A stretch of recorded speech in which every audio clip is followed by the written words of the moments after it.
So back when I was in student ministry full-time, I remember reading a book called The 7 Checkpoints for Student Leaders.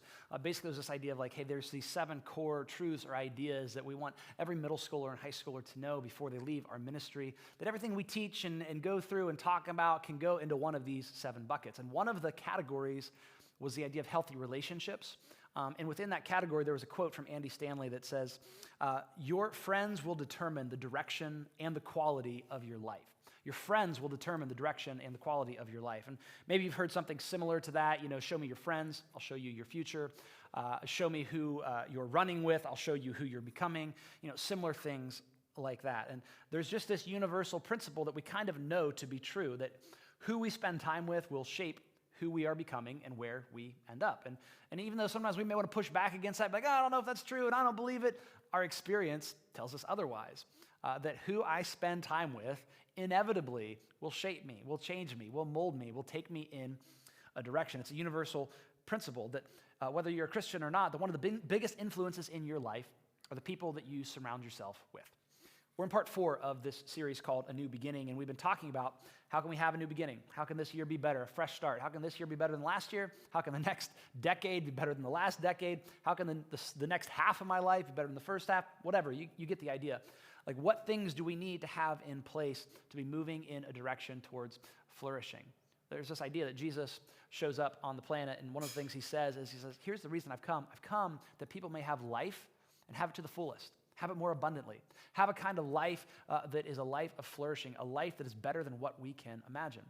Now, side note, better doesn't always mean easier or more comfortable. In our context, a lot of times we make better out to be in this kind of Western, materialistic, consumeristic world that we live in. Better is like, well, am I more comfortable? Do I have more stuff? Am I happier? Am I healthier? That's not necessarily what better is. When he says life more abundantly, it's human flourishing in relationship with God and one another. It's life in the kingdom. It's life with fruit that's coming out of us, so like love and joy and peace and patience and goodness and kindness and gentleness and faithfulness and self-control, like all of that kind of stuff. Jesus says, I want to come to give you this abundant, flourishing, beautiful life. And so if we want to move in that direction, if that's what I want this year to look like, what do I need to do to make sure that happens? Where I put myself in a position where God can bring that about in my life. And so what we're going to talk about today is the idea of relationships and how do they play into that. Specifically, I want to talk about friendships, or what we would probably call friendships. The idea of who am I intentionally allowing to have influence in my life? Who am I intentionally spending time with? I say intentionally because there's certain relationships that we're not very intentional about. There's certain relationships that's just like, they just kind of happen one way or another. Family, you don't get to choose who your family is, maybe who you work with. You don't really get to choose who you work with. But there are relationships and friendships that I decide, I want to spend more time with you. I want to invite you to have influence in my life and to be able to speak into my life. The question of who am I doing life with? Who am I doing life with? Because this is important. Because again, your friends will determine the direction and the quality of your life. And if we want to have a new beginning, the question that we need to ask is, do my friends, or are my friends, do they move me towards that new beginning or away from it? Like, am I getting closer to the life and the person that I want to become, or further away from it based upon the influence of the people that I'm inviting into my life? As I think about the life that I'm trying to lead, what do I want my relationships to look like? My marriage, my parenting, or my career and how I operate in my career space, or just in terms of my character and who I'm becoming. Like, what kind of life do I want to lead? What do I want my faith to look like? As I pursue Jesus, how does that play into my life? And then asking the question, well, how do the people that I'm surrounding myself with, how do they influence that one way or another, positively or negatively? Because the people around us have a huge impact on our life and on our faith. In fact, I would argue that the thing that God uses more than anything else consistently in our lives to grow us are the people around us.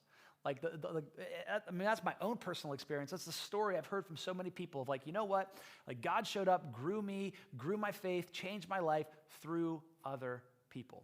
It just seems to be how things work. And so if the people around us have that big of an impact on our lives, the question is, how then do we get the right people around us? How do we evaluate, am I surrounding myself with the kind of people that will move me in a direction where I want to go, that will move me in the direction of what God has for me?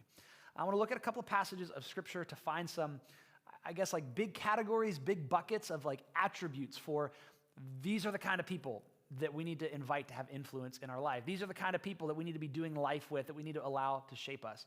And so I want to look in what's called the book of Proverbs. Proverbs is ancient wisdom literature. Many ancient cultures had this genre of literature called wisdom literature. And in the Jewish culture, the Hebrew culture, this is what became known as the book of Proverbs. We have it in our English Bible in the Old Testament, which is the Jewish Hebrew scriptures. And we find all of these wisdom sayings, all of these principles for life. They're not like promises. It's not like formulaic, like do this and this will always happen every time.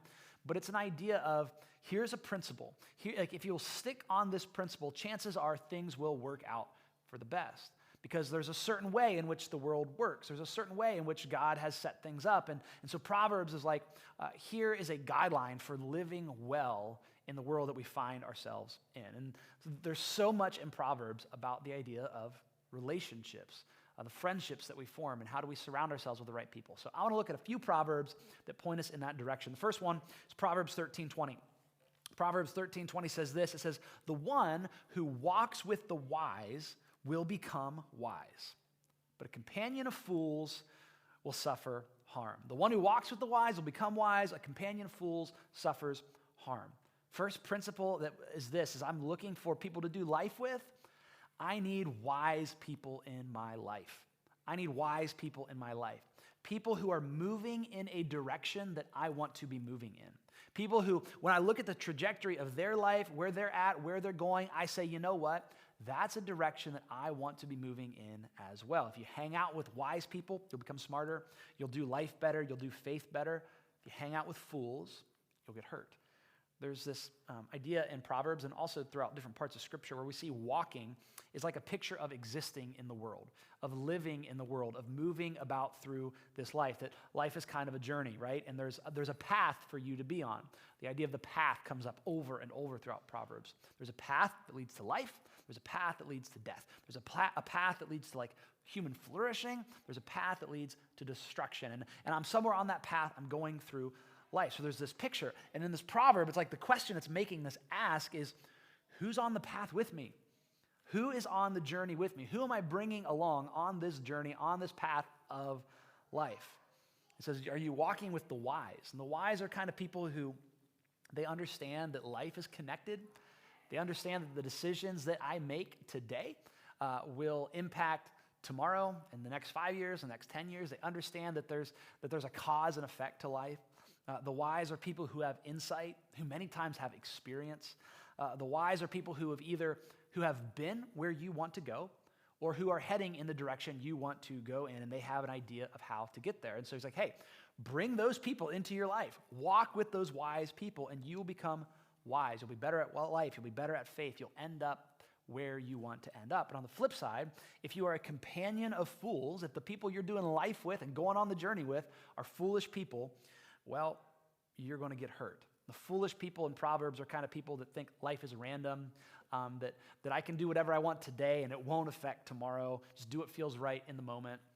And he says the companion of fools will suffer harm. You don't even have to make foolish decisions. It's just that sometimes when you're around foolish people, their life gets blown up, and sometimes you're collateral damage. Right? Maybe you've had that experience. And so this first principle is like, hey, who are you doing life with? Are they moving in a direction that you want to go in? Surround yourself with wise people. And let me just camp out here for a moment. We'll spend more time on this one than the others, because this is one of the biggest issues that I see.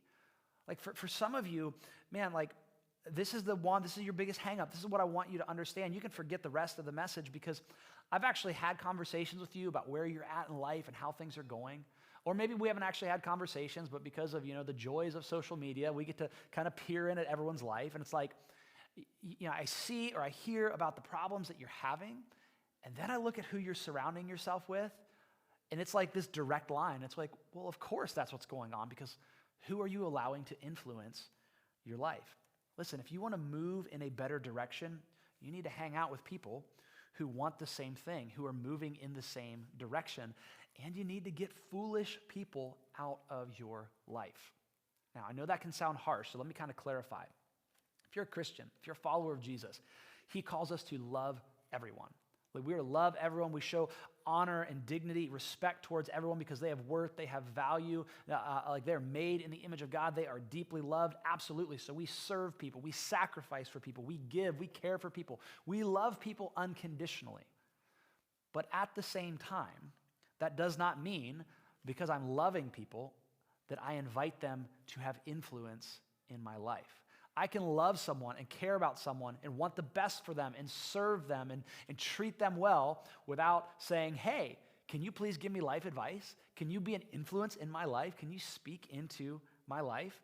If someone isn't wise, if they're not moving in a direction that you want to go, they should not be in a relational position in your life to influence what you do and who you become.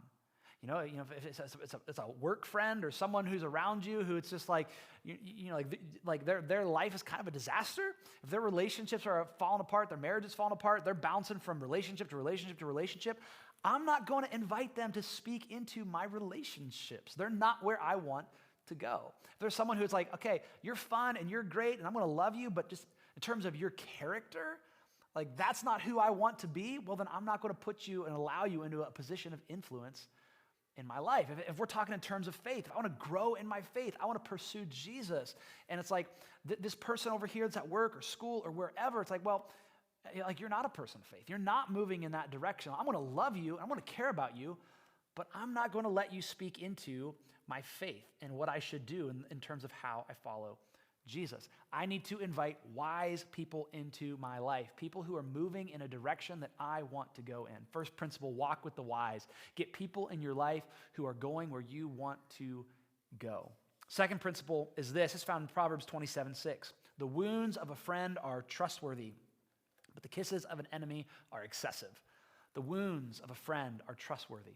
Principle number 2 is this, that the people we need to invite into our lives and do life with are the people who will say hard things to us. We need people in our lives who will say the hard things, people in our lives who will tell us what we need to hear, not what we want to hear. And sometimes it hurts, right? The wounds. He says there's wounds. There's a wound involved, but they're wounds that you can trust because they're wounds from a friend. They're wounds from someone that you know cares about you. They care about who you are becoming, a person who wants the best for you. And just by necessity, if someone wants the best for you, there will be times when they have to say hard things to you. There will be times when they have to call out some of our junk. We need those people in our lives. The flip side, he says, the kisses of an enemy are excessive. That someone who just tells you what you want to hear all the time, ultimately, that person's not really a friend. Someone who's just like, oh, you're so awesome. You're always right. You know, it's their fault. It's them. They're terrible. You're great. You're wonderful. You do you. You don't need to make any changes. I would just caution you and say that person's probably not really your friend. Listen, as someone who's a people pleaser, this is one of my weaknesses. I want people to like me. Sometimes I resist having hard conversations, not because I'm really, like deep down, I'm not worried about what that person, how they will feel. I'm worried about being rejected. I'm worried about you liking me. And so most of the time, if someone is always saying, like just always never telling you the hard things, they're only saying what you want to hear, usually it means that person's not really concerned about you. They're really concerned about themselves. We need someone who will have hard conversations with us. And in the context of like a faith, if you're a follower of Jesus, the call is that. It's to follow him. It's to submit our lives to him in every area. It's not just to believe a bunch of things. And so I need people in my life who, whenever I'm not following him, whenever it's like, and it's not just like a one-time slip up because we all mess up, but when there's a pattern starting to form where it's like, okay, you are moving away from Jesus, I need people to call me out on that and say, listen, that's not good. You're going to get hurt. The people you love are going to get hurt. You need to move in a different direction. We need people who will have hard conversations with us. Here's the third thing. Found in Proverbs 17:17. We read that a friend loves at all times, and a brother is born for a difficult time. This one kind of is the flip side, the counterbalance of the one we just looked at. Because a friend, a true friend, the people we need around us, they don't just call us out all the time. They're not just critical all the time. They're not just like, hey, you're messing up and you're terrible and you're awful. That person's not a friend. That person's a jerk. But we need people who, yeah, they'll say hard things to us, but someone who loves at all times and a brother who is there for times of difficulty. That it's someone who is there who will encourage us, who will speak life into us, who will speak hope into us, who will be with us in times that are good and times that are bad. People that stand by us and love us unconditionally. So what do we have so far? We need to surround ourselves with people who are wise, who are moving in a direction we want to be moving in. Surround ourselves with people who will have hard conversations with us. Surround ourselves with people who will love and encourage us all the time. And the fourth thing, it's not really what we're looking for in another person. It's not what we're looking for as surrounding ourselves with. It's not what we're looking for in terms of them doing life with just strictly us. The fourth thing, as it relates to who are we doing life with, can be found in Proverbs 27:17. Iron sharpens iron, and so one person sharpens another. The idea in these kind of relationships, these kind of friendships, is it's mutual. It's mutual. That not only do you have something to offer me in this relationship, I have something to offer you as well. It's not just that I'm better because of this relationship, it's that we are better because of this relationship. So we are moving in a direction together. We are having hard conversations with each other. We are encouraging and loving one another. It's a two-sided thing. It's a mutual thing. It's a back and forth. It's a give and take. Iron sharpens iron. One person sharpens another. And so as you kind of think about those attributes and those qualities of people, if I want to move in a different direction, if I want to step into what God has for me, I need people who are moving in that direction as well that can come along me for the journey. I need people who will have hard conversations with me. I need people who will encourage me. And those people need to be people that I'm speaking that into as well. And so the question that I have for you to reflect on, for you to think about, is do you have those kind of people in your life? Do you have those kind of people in your life? People who are wise and moving in a direction you want to go in. People who will call you on your crap, right? They're like, hey, we need to talk. We need to have a hard conversation. Do you have people in your life who will stick by you no matter what and encourage you and love you? Do you have people who you are in a position where you can do that for them as well? Do you have those people in your life? If not, I cannot encourage you enough. I cannot overstate how important it is for you to get those people in your life, to invite those kind of voices into your life, to develop those kind of friendships in your life. And again, this is true for everyone. So maybe you're watching and you're not like a Christian or a follower of Jesus, and you're like, oh, this is interesting, but that's not for me because I'm not a Christian. This is absolutely for you. Because everything that we just talked about, it's a universal principle. That everyone, regardless of stage of life, life story, faith background, everyone needs these kind of people in their lives. And so everyone needs to ask this question, do I have those kind of people? But if you are a person of faith, if you consider yourself to be a Christian or a Jesus follower, the best place for you to find those kind of relationships and develop and cultivate those kind of relationships and friendships is within the context of Christian community. Christian community. You see, this is what the church is for. This is what the church actually is. The church is not a building that we come to. It's not a service that we attend. It's not a program that we consume. The church, at its core, is a group of people who are doing life and faith together, that are moving about in this world, doing life and pursuing Jesus together. The church is a group of people who say, we're moving in the same direction. We're heading towards the same destination. There is somewhere we want to be, and we're moving there together. We're moving towards Jesus. We're following him together. We're pursuing him together. We are pursuing the things of the kingdom together. The church is the place where we have hard conversations with each other. It's the place where we sometimes have to call each other out on our crap. We do. The church actually, it's not the place that's supposed to be calling the world out and saying what's wrong with everybody else. That's not our job. Our job is within the church to say we're following Jesus together, and whenever one of us gets off on that and strays away, to say, hey, we got to talk because you're going to hurt yourself. You're going to hurt someone that you care about. This isn't what God has for you. So we have those hard conversations. The church is a place where we love each other. We stand by each other. We encourage each other. or where we lift each other up. The church is absolutely a place where it's not a one-sided thing. It's not a one-sided thing. We don't just come and consume those things. We're not religious consumers. The church is a place that is defined by one anothering. One anothering.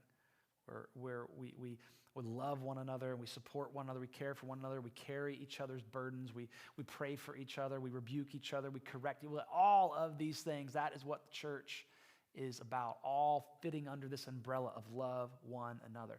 This is why we say around here, and we'll continue to say, that we don't grow spiritually unless we're connected relationally.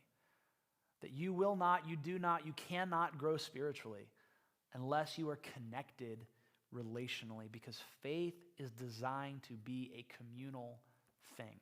There is no such thing as this kind of Lone Ranger Christianity. There is no Christian faith that's just kind of, well, it's just me and Jesus and that's all I need. Like, that is a counterfeit version of the Christian faith that has been hijacked by hyper Western individualistic consumerism, but that is not what biblical New Testament Christianity looks like. Christianity is a communal thing. Faith is a communal thing. This is why Jesus said before he died, his last kind of moments with his disciples, he gives them this one last teaching. It's like, if you forget everything else, here's what you need to remember. And he says this. He says, a new command I give you. Love one another. As I have loved you, so you must love one another. By this, everyone will know that you're my disciples, if you love one another. Jesus defines discipleship by saying, here's how people will know you're my disciple. Here's how people will know you're my follower, that you belong to me, that you're pursuing me, you've given your life to me. Here's how they'll know. It's by you loving one another. But he doesn't leave us to define love for ourselves. He says, here's what love looks like. As I have loved you. As I have loved you. And the Jesus kind of love is defined by proximity.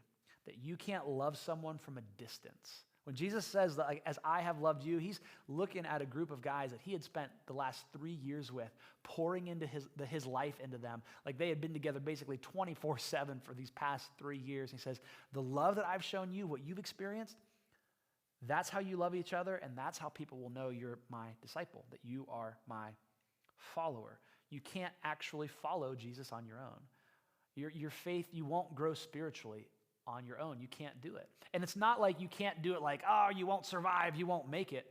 It's you can't do it like you're completely missing the mark.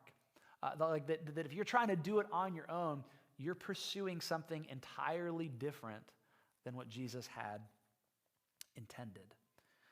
You can't be a disciple of Jesus as he would intend. You can't grow spiritually unless you are connected relationally. That is how it happens. These kind of deep relationships that move us in a direction of life that we want to be in, they happen within Christian community. So if you want a new beginning, man, if you want this year to be different, if you want to step into the things that God has for you, it will require relationships that are moving you in that direction, not away from it. And so I want to invite you to step into that, to surround yourself with those kind of people who are moving in a direction you want to be moving in. People who will call you out when that needs to happen, people who will encourage you and love you and support you, and people who will invite you to do the same thing in their lives. That is found in Christian community. Now, let me just kind of wrap things up by saying this, that at Hope Community, we think the best place for that to happen, the idea of forming that Christian community, is within the context of a community group. A community group. A community group is a group of people, a smaller group of people that meet throughout the week in someone's home or sometimes here at the church, where it's not just a large gathering, because something happens within the context of a community group that doesn't happen in our Sunday on-site gathering, and it definitely doesn't happen on the other side of a screen and just watching. I'm just saying, like, there's something that online, on screen, we love that you guys tune in, and then also on site, but there's something that happens in a community group setting where we can actually one another each other the way that Jesus had in mind. See, in a community group, there's space for real relationship to happen and for God to use that for something. It's in a community group where you really get to know each other, Not just the church version of someone else, you know what I'm talking about, where it's like a small talk version, but where you get to know someone's story. You get to know their family. You get to know who they are, what they're interested in, and just kind of what life has been for them. It's within the context of a small group that you sit down and you eat together. And there's something that you almost can't put words to. Something happens over a meal. Relationships form, bonds are built.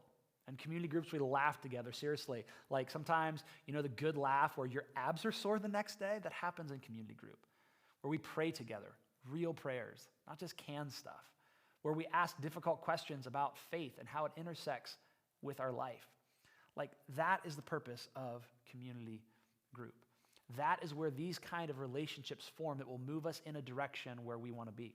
So if you've not signed up for a community group, I want to encourage you to do that. You can do so by clicking the link in this video that'll take you over to our website. And from there, click on the Next Steps launcher. You'll see a big thing that says, join a group. It's going to ask you a series of questions, kind of who you are and what night works out best for you, and it'll get you into a community group.